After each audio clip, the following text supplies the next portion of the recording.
another episode of the Garment Decorators Podcast. Hello. I'm Ollie. How are you? Helpful, educational. Research the heat press. The best podcast conversations we have had. My business called John McGorrick Design. With Matt from Print Pro UK. It's nice to be here. I have loved this episode. If you're a garment decorator, welcome to the crew. Hello everyone and welcome back to another episode of the Garment Decorators Podcast. Today I'm very excited to be joined by Jen from the Salty Spaniel, and I've wanted to have Jen on the podcast for a while because I see all of your prints going through are like transfer machines and they always look really, really cool, and I just wanted to sort of dive a bit deeper into your business and how it came about because it's pretty unique. It's very specific to where you live and your life, which I love. So yeah, we're going to dive a bit deeper into Jen and her business today. So Jen, thanks for joining me on the podcast. How are you? I'm very good. The sun is shining, so it's a happy day. Good. To start with, do you want to tell everyone a little bit about who you are and how you came about starting your business and just a bit of background, really? So I live in Pembrokeshire, which is like a very beautiful part of the country. And I absolutely love spending my time at the beach, in the sea, on the sea, everything to do with being at the seaside, really. So I've opened a little shop in Saundersfoot, and I'm a couple of 100 meters from the beach, which is great. And my brand is all about kind of celebrating how lovely Pembrokeshire is and how great it is to go out on adventures. So I sell kind of hoodies and t-shirts, and I design them all myself, and I print most of them with the help of stars. And it's named after my lovely Springer Spaniel called Woody, who also loves being at the beach, obviously. He is a mad thing, chasing birds and splashing around. And I can never keep him dry. So as soon as he sees the beach, he is straight in the water and all soggy and salty. So I called it the Salty Spaniel. I love that. And having something that's so true to who you are as a person, being your business, must be really nice to sort of wake up every day and create and sell things that you would want to wear and that you see people sort of take away that experience from visiting your hometown. Yeah. It's great because I get to chat to people all day and they tell me what they're up to in Pems, and I can offer tips on lovely beaches and activities and stuff like that. And all my designs kind of reflect, the beach and adventures and swimming, and my favorite places to visit. So what made you want to open a shop in your hometown? Was there a specific point where you were like, this is what I feel like I need to be doing with my life? Or you were telling me before we started this podcast, you've always been quite creative. You've always been into design. Is that something that just naturally sort of flowed into where you're at now with your business? Yeah. Saundersfoot isn't actually my hometown. I'm from Northampton. But I've been in Pembrokeshire for 18 years now, and I spent my childhood camping here. So it just kind of stemmed from that, really. I studied design at uni, and I've always been interested in graphics and textiles and anything creative, really. I've recently got back into crochet, which drives my partner mad because he's like, you're just obsessed. So yeah, just anything creative, really. And I don't know, it's just a nice outlet, and this little shop kind of happened to be available at the right time, and so I just went for it. So tell me about the products that you sell in your shop. Obviously, you mentioned you print apparel, but run me through sort of what some of your best sellers are. What do people, when they come in the shop, what are like the things that their eyes are drawn to first? So it's t-shirts and hoodies mostly, and then I've got some little souvenir-y stuff to back it up, so mugs and coasters and things like that. It's a lot of people come in because it's called the Salty Spaniel and they love that, so I get lots of dog visitors. So like my logo is a little spaniel face. And then some of the local stuff I do is, it depends what people are looking for, really, because I've got that kind of spaniel element and the Saundersfoot Pembrokeshire element. So I use some like local landmarks in some of my designs. So like people are quite drawn to those, but then obviously if they come in and they've got a spaniel, they're like, it's a spaniel. So it's, I don't know, it's really lovely actually, because people come in and they kind of look all around and there's lots of colours going on, and it's only a tiny shop, so I've got to cram everything in. So people just kind of come in and they're like, oh, there's so much to look at. Would you say that majority of your customers are people visiting the area, or have you got some of the sort of regulars that you see, or how's your customer base split? Because I live in a sort of a coastal, I wouldn't say touristy town, but like people come to the beach to visit for the day, for the weekend. And I'm just curious as to how that affects your customers. Obviously we have in the summer, like our busy time in the summer holidays, we have lots of tourists, but I really love that lots of people come again and again, because there's lots of kind of caravan parks. So the caravan parks opened a couple of weeks ago, so it was lovely, like for people that I was chatting to last summer were coming down and setting their vans up for the summer. So it's really nice to have that repeat customer and to keep up with people. And Saundersfoot, there's a really lovely community in Saundersfoot, so lots of locals do pop in for a chat. So it's pretty spread, really. I'd say mostly it's tourism, but it's nice that I do get locals come in to buy gifts, especially people that have friends and family living away. They like to come and get them something Pembrokeshire themed for birthdays and Christmas and stuff. Yeah, that's nice. Would you say that your product quality reflects people that come back? Obviously, you build a good relationship with the repeat customers because of who you are as a person and how you gel with the community there, like you mentioned previously. But obviously, if you produce something that peeled off with a few washes or cracked or faded or anything like that when it comes to your apparel, people obviously probably wouldn't be as inclined to come back and repeat purchase or want to gift like your products to somebody else. So can you talk me through your print journey as such and how you came to produce the products you do now? So how did you start printing? I know you mentioned before about you used to make your own like spring prints when you were younger. But talk me through the journey of how you ended up with the product you've got today. So I try and source, like starting off, I try and source as sustainably as possible. So I don't want to be selling like low cost items.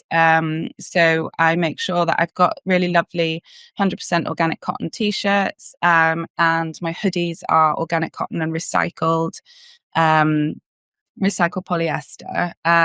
So I just try and have that like premium kind of hoodie, that with a bit of kind of eco-conscious, because I don't want to be like going down the beach and doing my beach clean and stuff and then selling stuff that isn't good for the planet. So and then I source my transfers from you guys. So I want it to be top quality. I don't want any print peeling off or so I want it all to be something that like people will come back for, because like I try and do really nice design and make it interesting, and then also have great quality print and garments. While we're on the topic then, let's talk about what you actually use to print your t-shirts, because I know you've got a couple of examples there for everybody that's watching visually. We spoke before we actually sat down to record this episode about the different products that you use from ourselves. And the one that I want to start with is the Neon Intra, because the first time I ever saw this design, it was going through our print machines, and I just saw the ink color, and I was like, love that color so much. And then when I looked at the design and saw your branding on it, I was like, oh, that actually looks really good. So that has been a fairly new addition to your range, right? Yeah, I can't remember when I launched this actually, but it's been one of my best sellers. So I've got like a lovely dark grey organic cotton hoodie, and then some bright neon print on the back. So it I says love the it. Salty Spaniel Seaside Co, and it's got my little spaniel on a surfboard surfing Oh, away. can your spaniel actually surf, or? No, and neither can I actually. I mean, I've tried, but I just fall over.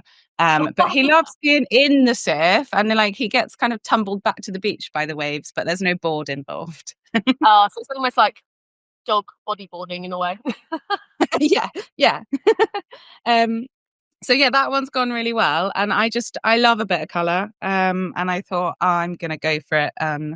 I don't mind if nobody likes neon, but I do. So, and it's gone really, really well. And that obviously that's a good eye catcher when people come in, because they're like, oh, wow, that is standing out. Yeah, it's probably very different as well from what other shops in that area sell. And I've never actually been to Pembrokeshire, so I can't speak on behalf of where you are. But I visited Cornwall a couple of times, and just walking down like the high street and the stores on the seafront, there's a lot of shops that sell like merchandise and apparel, but it's all very similar. And obviously, being in this industry, knowing where the garments come from, knowing where the prints come from, it's very easy to look at something and go, I know how much that costs. I don't want to pay what people are charging for it. Like, I'm sure you look at everything printed in any store you go in now. But the thing that I struggled with is I really wanted to buy something to remember that trip that I went on. But none of it felt nice. Like, if there was a hoodie that I know cost £10-15 to make and they were selling it for 50, I probably would have bought it for the sake of remembering that trip. But it was scratchy and the print didn't feel very nice, and I just didn't want to buy it. Whereas it sounds like everything you create is garments that people actually want to wear, that are comfortable, that they know they're buying like a good quality product and they can remember their trip, or like you say, purchase for a gift or something. Yeah, well, I want it to be something that people kind of treasure really, and like I love that when I go places, I do try and get a little memento. And yeah, it's just nice to have something that is good quality that you actually want to wear, and the print stays on there and stuff. So I used Inktra for my neon print, and Inktra has changed my life. I absolutely love it. It's so easy and quick, and the finish is really nice. It's it's got that kind of matte finish. It looks like a screen print, like a traditional screen print. So I'm absolutely chuffed with it, and I've had lots of compliments about it, and no complaints for yet. Quite probably not as well. If you're using Inktree, you'll probably be all right for a very long time on that one. How did you find using Inktree for the first time? Because I vaguely remember you telling me about when you first tried it and your initial sort of reaction. How did you find ordering it, picking obviously your specific Pantone color online? I know you speak to Heather a lot here, one of our key accounts customer service team, and she's amazing. But obviously, some of the orders you put through online with our Easy View system. So, talk me through how you found that process. Well, stars are always just so friendly. I love chatting to Heather. Like, I ring her up to ask a question, and then we're chatting for 10 minutes about nonsense. So it's really nice to work with a supplier that is so helpful, really, and friendly, and just although Heather is the person that I tend to talk to, because she's she's the one that I usually do whenever I call and speak to somebody else. Everyone is so helpful and friendly, and their website I find really easy to use. So sometimes it's disappointing that I put my order in online and I don't have to ring Heather for a chat. So but I tried. It was Heather told me to try Inktra, and it arrived, and I was I can't remember the first design I used it for, but I think It might have been the neon one, actually. So it was obviously easy to pick that Pantone because I just picked neon pink. um, and yeah, I don't know. It was just so easy because I was like, press, hot peel, done. Like, no waiting for them to cool down. And yeah, no second repro. pressing. Yeah, so it just works for me because I do my printing myself. I've got a little print room set up at home. So when I finished in the shop, I got to go home and get my stuff ready to sell. So it just works really well for me because I can nip home, do my printing, and get down the beach as soon as possible. Yeah. And I suppose it's quite nice as well if you have, for example, in the UK, when the evenings are a little bit shorter, maybe autumn, winter kind of time, when you've got your quieter seasons, you can go home and maybe you go for your walk and then you can print at home, which is one of the things I love about this business and how little space it takes up. I know obviously you have your store for selling, but in terms of the physical production of actually running like a garment decoration or printing business, you are literally doing it in your spare room in your house, which you're renovating. So you're even tighter on space, but it still works and it's very easy to do and it's accessible. And that's what I love about this business is that it doesn't have to be some massive production. You don't have to spend thousands on a massive screen print machine, on a, big printer or anything like that. You can literally just order the small items that you need, have them in at one corner even, and with the right technology and print process, you can create a really good high quality product. Yeah, it's great because stars do the hard work and then I just have to press them. So so it's great. And like it's not a big space, it's only a little room. And yeah, I've got my clam press set up there and all my transfers arranged relatively neatly.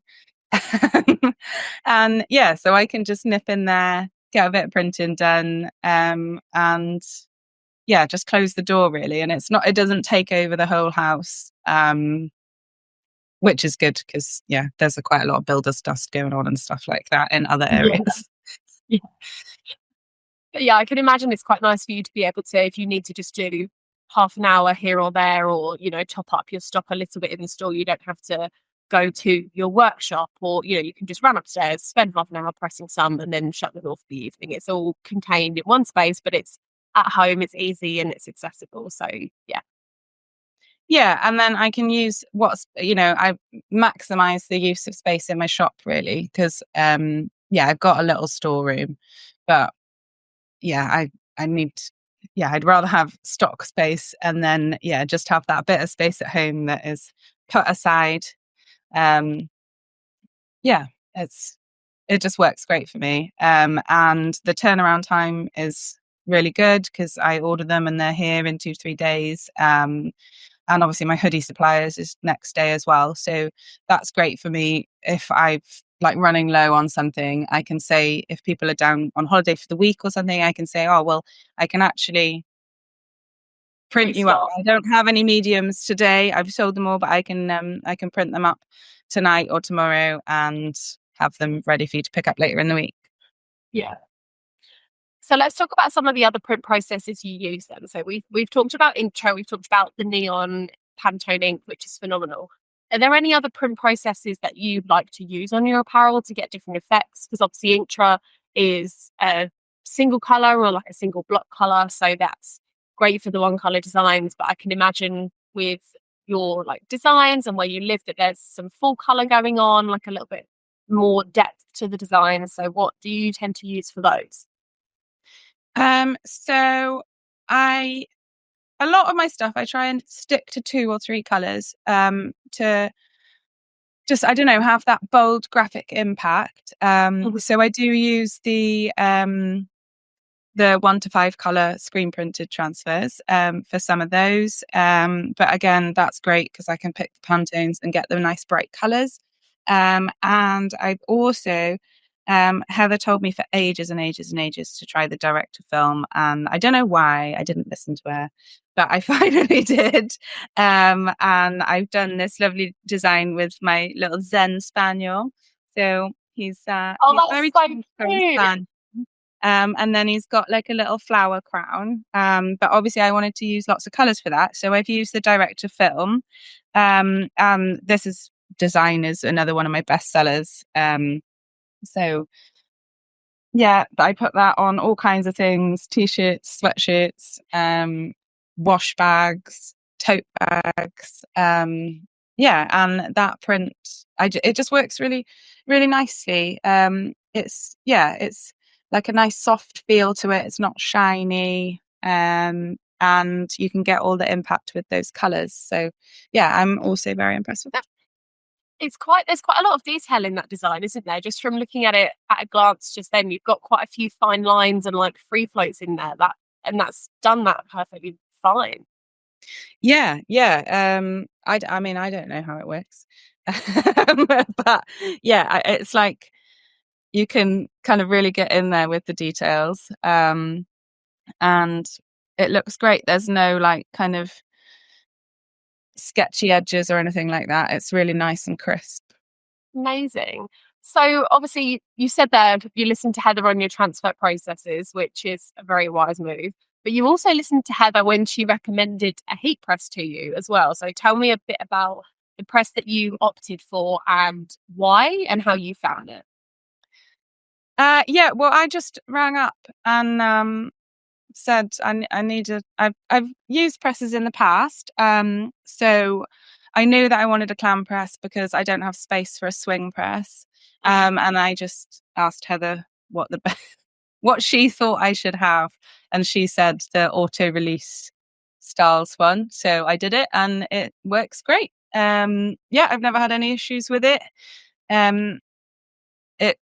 It's printed a lot of hoodies and t-shirts for me. And it's great because I can, I've got my little hat press as well. So I can use both at the same time because they're both auto release. So it's just one over here doing a little back of the neck logo and then doing the front one over there. It's a good workout actually.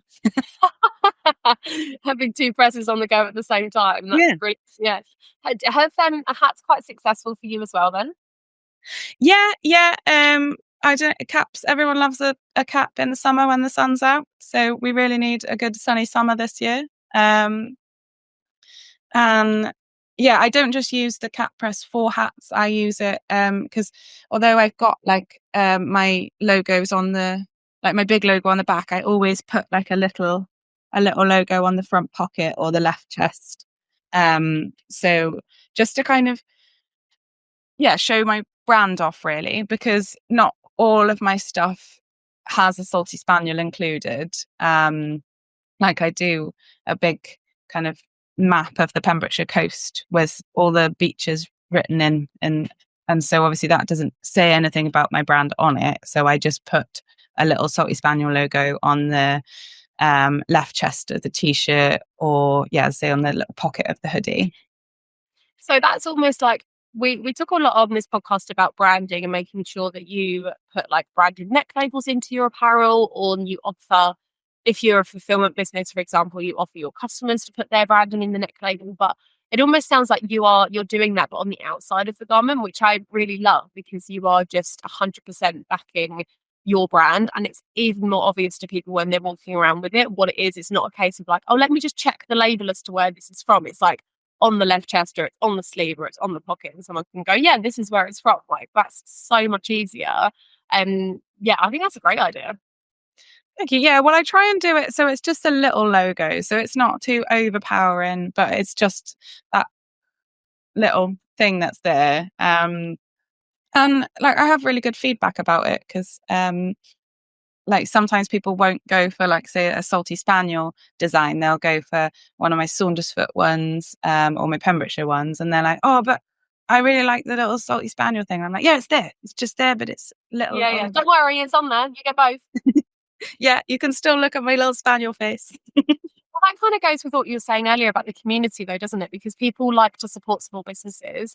And I can imagine in a town like yours that people are even more so willing to, support your business and come in and help the community. So why wouldn't they want to walk around with something that's got your apparel on it if it's A, going to help out your business, but B, they want something that is Salty Spaniel branded? And it says Saundersfoot on my logo as well. So that's good. um, yeah, it's really lovely being in this village. There's always loads going on, and I try and get involved with whatever they're up to. So they did Saundersfoot in Bloom last year. So I built myself a nice flower pot out of pallets for the front of the shop. And even though I don't have green fingers at all, if for some mad reason it's still going, it's still flowering. There you go, meant to be. Yeah. So when we spoke previously before sitting down to record this episode, you said to me that your initial thought when you were thinking about the products you wanted to stock at Salty Spaniel was, what if nobody likes my products, or what if no one wants to buy my products? I think this is a thought that a lot of printers have when they're starting their business, and I really want to talk about how you overcame that thought process or how you handled it, because I'm assuming you potentially still get those thoughts and feelings now, maybe when you bring out a new product, or, things that when you have like a quieter season, maybe they creep back in. But I think it's something a lot of people, especially that run their own business and print their own products, struggle with. So talk to me a bit about that. Yeah, I did. Everyone gets their self-doubts, don't they? So I did kind of sit in my empty shop like, oh, what if no one comes? What am I going to do? But I just thought, well, if I try my best to offer something that I'm proud of, and something that's good quality, then if it doesn't work out, like I couldn't have tried any harder. So yeah, but it's going okay, and people do seem to like it, so I'm glad. um, yeah, I don't know what to say really. It does. Yeah, sometimes in Pembrokeshire it can be hard in the winter, because it's blowing a gale, and yeah, everyone just kind of gets blown past the shop with umbrellas inside out and stuff like that. But we just got to hold out for the summer holidays, and like the season's kind of starting properly at Easter. And we've had some gorgeous sunny weekends recently, so people have been around. And luckily they seem to like my stuff, so that's great. How long would you say from opening your shop and coming up with the ideas and printing your products to being confident in what you're selling, if that's the right way of putting it, because you're confident in your products anyway because they're good quality, but how long would you say it took you from starting this business or the idea of starting this business to having, I don't know, a busy weekend selling a load of products and then going, yeah, this was a good idea?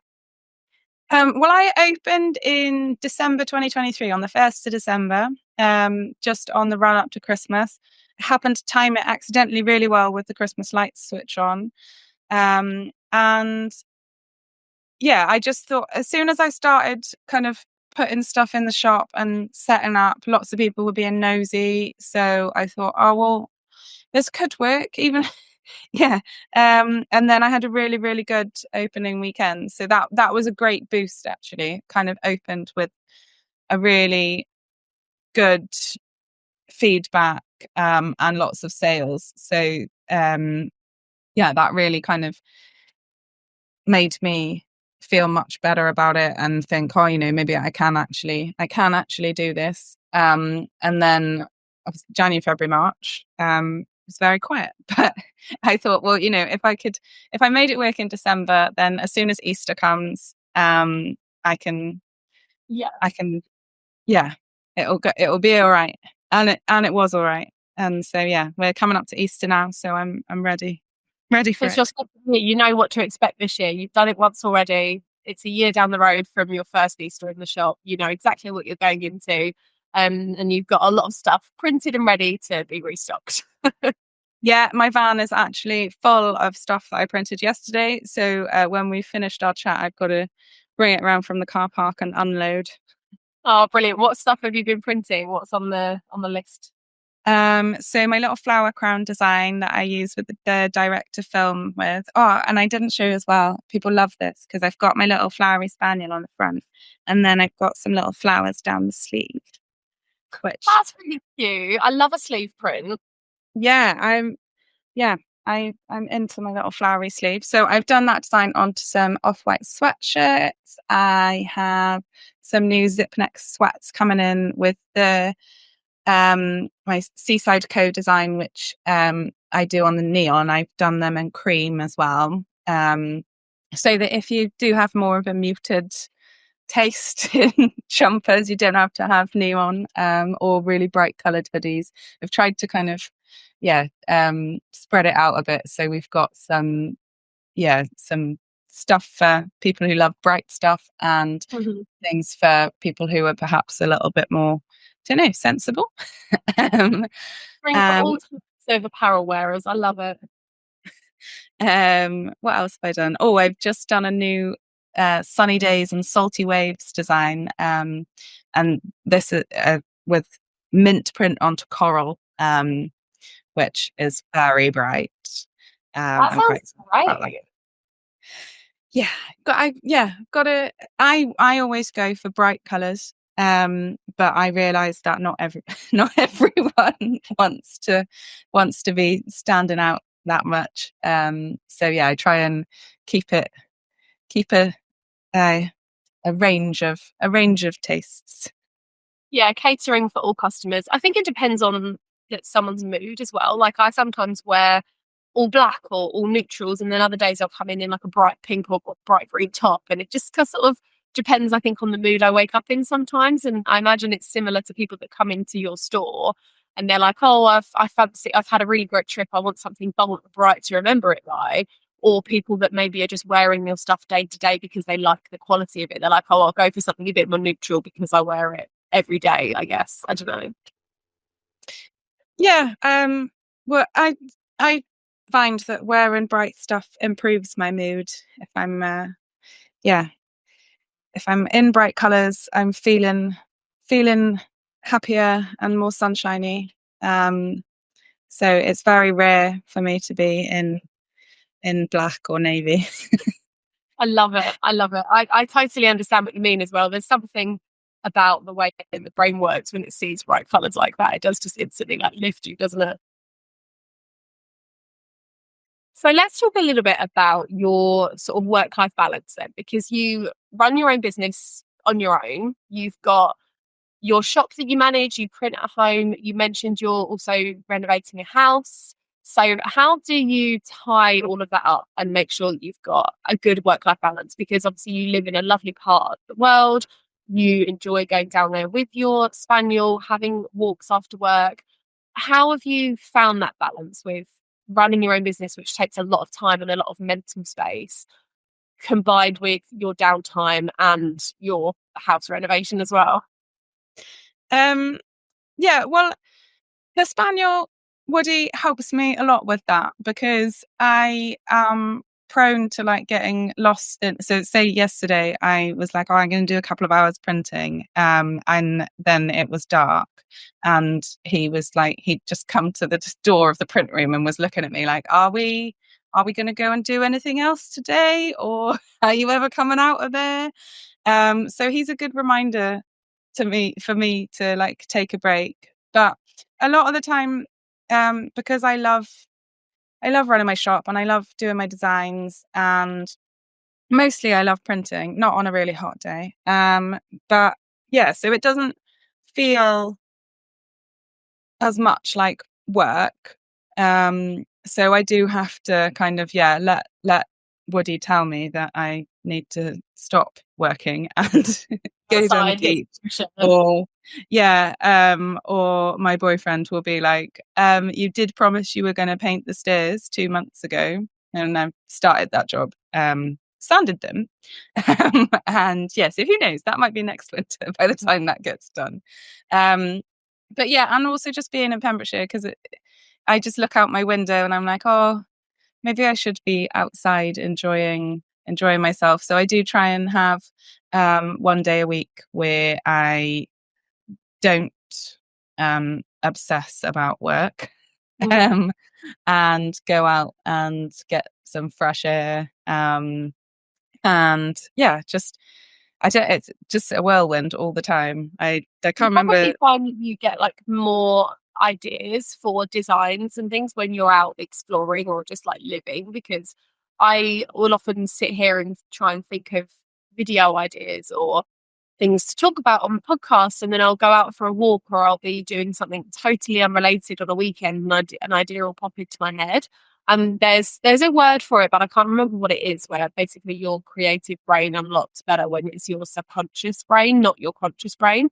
And I can imagine for you running a shop that's basically based on where you live and your lifestyle, that being out in that life gives you more ideas rather than sort of sitting in your shop or in your print room trying to think of ideas. Yeah, I always go out and get inspiration. I mean, I suppose then I feel like that counts as working. So that's a good excuse, isn't it? I'm like, well, I've got to go out and walk my dog, and I've got to go and enjoy Pembrokeshire so that I am inspired by my surroundings. So when I say like I'm always thinking about work, it's that I'm not necessarily in work. I'm like sitting on the beach looking at the waves. Or when you enjoy what you do and it is a joy for you to do it, it doesn't feel like work because you get excited by it. And I don't think that's a bad thing, because it's not draining you, it's exciting you. But it is good to have times where you're not like actually like sat at a desk working or like at the heat press printing. It's a bit of a grey area between what's work and what's not in this kind of industry. But yeah. And I do actually enjoy printing as well. So I don't know, I just like that process where I'm like, right, this box, I'm going to sort it, and I've got it all neatly folded and printed up and ready to go. It's only when it's like a boiling hot day where I'm like, oh, could be outside. I could be outside and I'm printing hoodies. But yeah, it's very rare. On the plus side, it only takes 10 to 12 seconds to print a hoodie. So depending on how many you've got to do, it's not a ridiculously long process before you then do get to go outside and enjoy the rest of your day. Yeah, especially with Inktra, when I'm just like, press, done. Love that. Move on, outside, walk. Yeah. Yeah. So I don't know. Yeah, I don't know whether I've answered a question about work-life balance there, or I don't know. I think you have. We're just having a discussion about it. Yeah. The other thing I want to ask you about as well is we've touched on it a lot, but your relationship with not just Heather but Styles as a company. What advice would you give other people that are maybe starting printing or looking to change suppliers or partners? Would you say that it's been beneficial to your business to have a partner that you trust and that you get on with and that you have a good relationship with? Yeah, absolutely. I do. All the suppliers that I work with, have always been really good, but I just find that Styles are a bit kind of above and beyond, really, because it's just I might have like a really stupid question, and quite often, and I just ring up and I'm like, if I did this, or like if I've messed something up, I'm like, how can I fix this, please? And you guys are just always really helpful. And yeah, I just think that's really, really good, because although like other companies I work with, it's not quite such a personal service. It's like I buy the stuff and it gets delivered, and it's great, and it's all grand. But with you guys, I can, like I said, ring up to ask a question and end up having a natter. So that's really lovely. I find it's just, you feel kind of supported. And so, like I said, Heather kept telling me to use the direct to film, and when I did finally listen to her, I was like, oh, why have I not used this before? Yeah, so I don't know, can't recommend you guys enough. Because I can just ring and ask a question, and yeah, it's all sorted. There's no waiting hours for a call back or anything like that. Just happens. Yeah, that's really nice to hear, because obviously we put a lot of that. That's the feedback we get quite a lot, is that our customers and our printers say that we help support and grow their business, which is basically our aim. Like, I love what I do personally because I get to help and educate people, but as a company, we just want our customers to be successful, because when you're successful, we're successful, and it's just a mutual thing. And the relationships that we have with our partners, our customers, like it just makes life so much better when everybody's on the same team and everyone supports each other. You can produce a good quality product that helps everyone's business thrive. And yeah, I'm really glad that that's the experience that you have had and are going to continue to have with your business. So yeah, Yeah, well, I guess it must be a really nice place to work, because whoever I speak to with you guys, and I was really nervous about doing a podcast because I don't usually put myself out there like that. But after a chat with you, I was like, okay, I feel like I can do it. So I hope I've not been too boring. Jen, I'm honestly so grateful that you agreed to come on and do this, because your business and your story is so unique. And being from like a small coastal town as well, I think personally I was invested in your story because I can relate to it. And combination of where I am from and where I work just kind of, makes it so interesting for me as well. So hopefully the people that are listening have taken something from it as well. And yeah, I just love hearing everyone's different stories. So thank you for taking the time for coming on to talk to me. Would you like to give everybody a little bit of information as to where they can find you and find your business, whether it be the store, or if you have an online presence, where can people find you and your business? So I'm on Instagram, which is mostly pictures of my dog being really cute on the beach.